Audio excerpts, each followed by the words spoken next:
Hallo almal en welkom by deel 13 van die bergpredikasie van Jesus. En ons lees vandag Matteus 5 vers 19 en 20 en dit sê: Elkeen dus wat een van die minste van hierdie gebooie breek en die mense so leer, sal die minste genoem word in die koninkryk van die hemele. Maar elkeen wat dit doen en leer, hy sal groot genoem word in die koninkryk van die hemele. Want ek sê vir julle dat as julle geregtigheid nie oorvloediger is as die van die skrifgeleerdes en die fariseërs nie, julle nooit in die koninkryk van die hemele sal ingaan nie. En dis 'n baie ernstige stelling wat Jesus hier maak. Want die fariseërs en die skrifgeleerdes in die tyd was gesien as die heilige mense, die ouens wat reg leef, die ouens wat die regte ding doen. En hier sê Jesus vir die mense dat as julle lewe nie beter lyk as hulle se nie, as julle nie meer heilig is as die ouens wie julle dink heilig is nie, dan sal julle nie in die koninkryk van God ingaan nie. En 'n ou vra dan die vraag, maar hoekom? As dit nou die heilige ouens is, hoekom sê Jesus dit? Verwag hy nou dat ons almal absoluut perfek moet wees? Maar as ou nou bietjie gaan kyk waar die idee vandaan kom en 'n ou gaan kyk wat die geskiedenis van die fariseërs is, dan verstaan 'n ou die fariseërs het begin met 'n baie goeie idee. En dit is hier so 200, 300 jaar voor Jesus gebore is. En wat gebeur is, in daardie tyd was die tempel verwoes gewees. Nou, die tempel in die Ou Testament was die middelpunt van die Israeliete se lewe. Dit is as jy wou tyd met God spandeer, as jy 'n offer wou bring, as jy vergifnis nodig gehad het vir jou sondes, dan het jy na die tempel toe gegaan en jy het 'n offer gemaak. Daar het hulle ook fees gevier oor die dinge wat God gedoen het.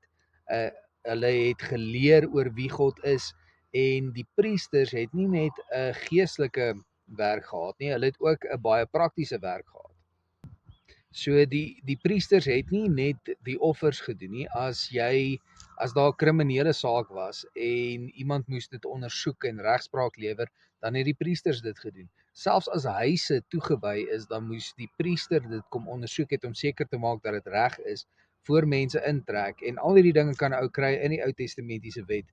So die tempel en die priesterdom was die middelpunt van die Israeliete se geloof. Maar so rondom 400 jaar voor Jesus gebore is die tempel verwoes en die Israeliete het uitmekaar uitgespat en die priesterskap, alhoewel daar nog 'n priesterlike lyn of lineage is, word die funksie nie vervul soos wat dit het in die Ou Testament nie.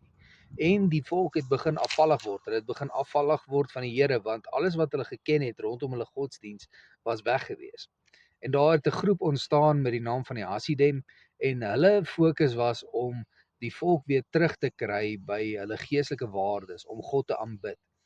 En dit het baie goed gegaan in die begin, maar deur die jare het hulle korrup geword en dit het 'n uiterlike vorm van geloof geraak. So die toestand van jou hart was nie regtig belangrik geweest nie. Solank jy die regte dinge gesê het, solank jy die regte image gehad het, solank jy heilig gelyk het, was jy okay geweest.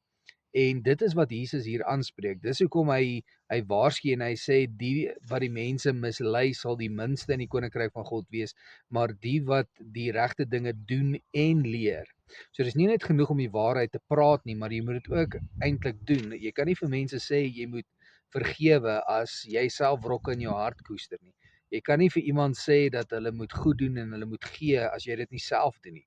En dis die beginsel wat Jesus hier aanspreek. God kyk nie net na dit wat ons sê nie. Hy kyk nie net na die uiterlike dinge wat ons vir hom doen nie, maar hy kyk na die toestand van ons hart.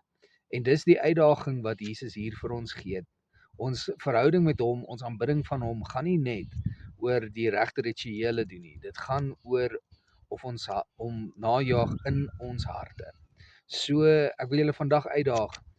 Sê die regte ding, maar moet dit nie net by sê los nie. Kom ons doen die regte ding. Mag die Here julle seën.